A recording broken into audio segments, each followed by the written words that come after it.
What is going on, guys? It's Ben here, bringing you another Clash Royale video. In today's video, I'm going to be going over the card balance changes that are coming on the 23rd of March. So earlier today, they announced some changes, and obviously, like anytime some info on card changes or anything, I'm probably going to go over it. I'm going to have some gameplay in the background. I'm going to give you my thoughts on the changes, and I want to hear your thoughts as well. So let me know if you agree with the changes they're making, but obviously, like if something is like overpowered or they notice something's a little off with the card, they'll definitely try and fix it, or if cards are weak, they'll try and fix it. So that's what they're trying to do here, and they're constantly going to be like balancing and whatnot. But for the first card they are going to be nerfing is the Xbow. The Xbow is probably one of the most annoying cards to play against, and they decreased its range from 13 to 12. So with this, they said like now you know how when you play against Xbows and they have like the Tesla up front and like the cannon, and they put the Xbow behind it to protect it. With the range change, it can no longer do it. You literally have to like put it right next to the whatever you call it, the lane for it to actually hit your tower.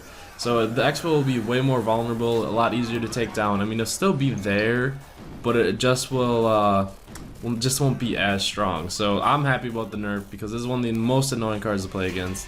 It is such a strong card, and if someone plays that deck right, it's like near unstoppable. But other than that, the Tesla, it's getting a little bit of a reduction on how fast it's shooting, and its lifetime is being decreased. So it used to last 40 seconds, now it only lasts 30 seconds on the map, and it shoots a little bit slower. That's because they said there really wasn't a good counter to the Tesla, and now there's going to be like, I don't know, wave troops can actually take it out, and it won't kill like big troops as fast. So I agree with that. The Tesla is probably one of the best defensive buildings. I mean, it hides itself when it goes into the ground. You can't really take it out, and it literally destroys like golems, P.E.K.K.A.s, and everything like that, and then also destroys like wave stuff too, like goblins, the minion horde, and everything. So with those changes to it, hopefully the Tesla won't be as strong as it is. And then the cannon also got a little bit of a nerf. Its lifetime is decreased from 40 seconds to 30 seconds as well. The cannon, honestly, I didn't really have a problem with it. It was just like the card to use with the Xbow, but I do understand they want to push like not defensive play in Clash Royale. They want to push like actually like cards on cards, you know. So the decreased time is also good. So that means, dude, the best defensive building that it's looking like, obviously it's my signature card, the bomb tower, it seems like. And then the next nerf that we have is the princess. The princess is such a strong card, and honestly, like when you're doing tournament rules, the arrows won't kill the princess. So they wanted to put it in check where it's like a fair trade where the arrows will take out a princess. So they decreased her hit point or her health points by 10%. So arrows will be able to kill her a little bit more, because otherwise it would just be kind of stupid. Like use a 3 elixir 3 arrows, or 3 elixir card, which is the arrows, to take out a 3 elixir card, the princess. And if it didn't do that, it'd be kind of dumb. So I agree with that one. Princess was just a little bit of a nuisance. And this one is interesting. I honestly thought the Ice Wizard was a strong card before this, but they actually increased his damage by 5%. So the Ice Wizard, I think I'm going to be using it. Well, I already am using it now that I have him, and I'm just glad that he's going to be stronger. Hopefully it doesn't make him too strong, because he's really good at taking down a lot of things, and the Ice Wizard getting a little bit of a buff. So we'll see how that plays out. And then this is a big one. So ever since the game has been out, the early game is so dominated by the prince. Like it says right here in the chat here, or the description, like why they nerfed it. The prince is the most used card in the game. I agree with that, and I did feel he was a little bit overpowered, especially in the beginning game, because not too many people have counters for him, and they don't know how to play against him right. Later on, there's like actually like a lot of good counters, but they decreased his like, you know, when he gets his charge up speed, they decreased that by 13%. So it's gonna take him a little bit longer to get to the towers, and they didn't do anything to his damage. It's just his speed when he charges up is gonna take him a lot longer, well, 13% less to get to the tower. And the same thing with the Dark Prince. So the Dark Prince and the Prince are going to be a little bit slower when they are doing their charge up. It just gives you more time to maybe counter them, because a lot of times like it's just so fast with them. So I do agree with that. Those two, the Prince alone was probably just the main problem. The Dark Prince, well, obviously if you change one horse, you got to change the other, right? So I agree with that for sure. It's still going to be a strong card. It's just gonna you have to play it better. Like you have to it's just not gonna be as fast and unexpected, I guess is what I'm saying. So I do agree with that.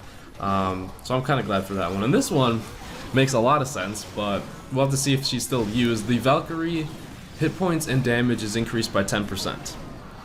Now the Valkyrie honestly is an interesting card. It is pretty. It's not I don't think it's a great card. It's pretty. It's only good against like spams, like spawner decks or just spam troops, and a lot of times you don't run into that. And I don't know. I might try it out, but we'll see. Because even in Clash of Clans, I think it got a buff too, but I don't know if I'll still be playing it even with the 10% buff. But the Valkyrie got a buff, so hopefully maybe some people will probably use it. I probably won't, but let me know what you guys think as well. And the next card we have here is one that I'm actually really happy about. So this is a card I really liked the idea of it. It was just really crappy. The Royal Giant, the damage is increased by 20%. So the Royal Giant would run up to the tower and then shoot it, but it would only do like 100 damage, and then it doesn't have that much health, and it'll just get taken out and die. With it dealing 20% more damage, I think it's going to be a very useful card now. So I'm definitely going to be trying out the Royal Giant. Like 20% of damage, or 20% more damage is quite a lot, so we'll definitely see how the Royal Giant goes. I'm excited for that one. And then the regular Giant damage is increased by 5% as well.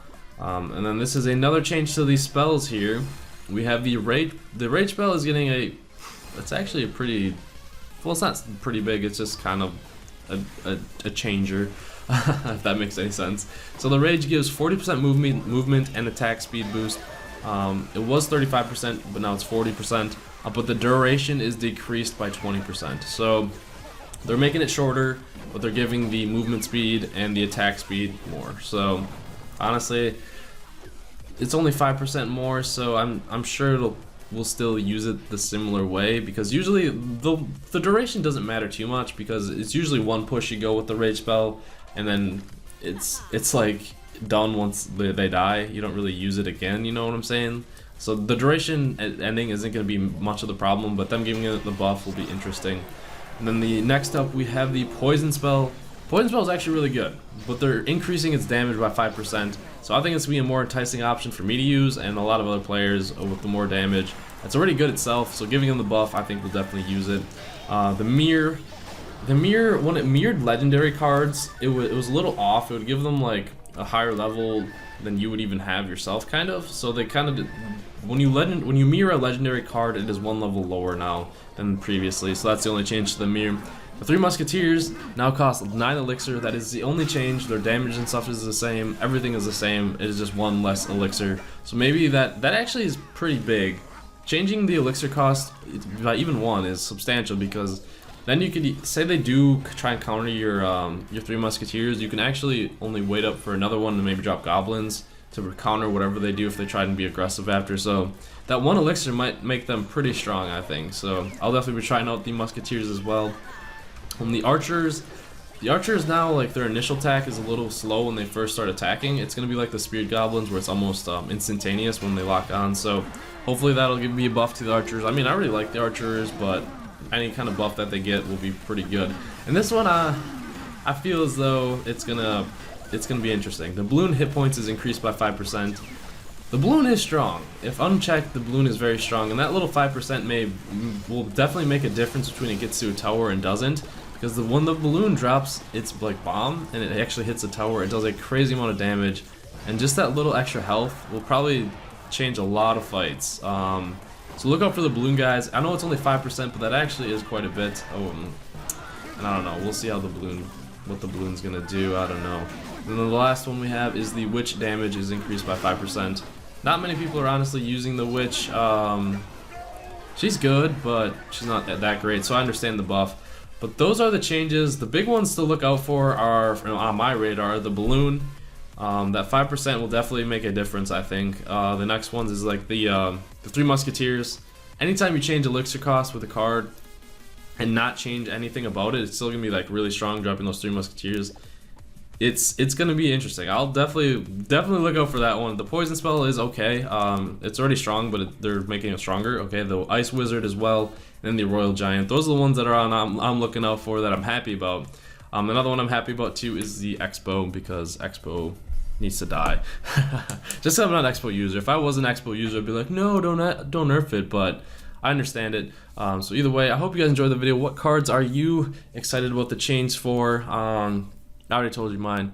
Hope you guys enjoyed the video. Make sure you don't forget to subscribe for more Clash Royale videos not ready. Hope you guys have a wonderful night, and I'll see you guys later.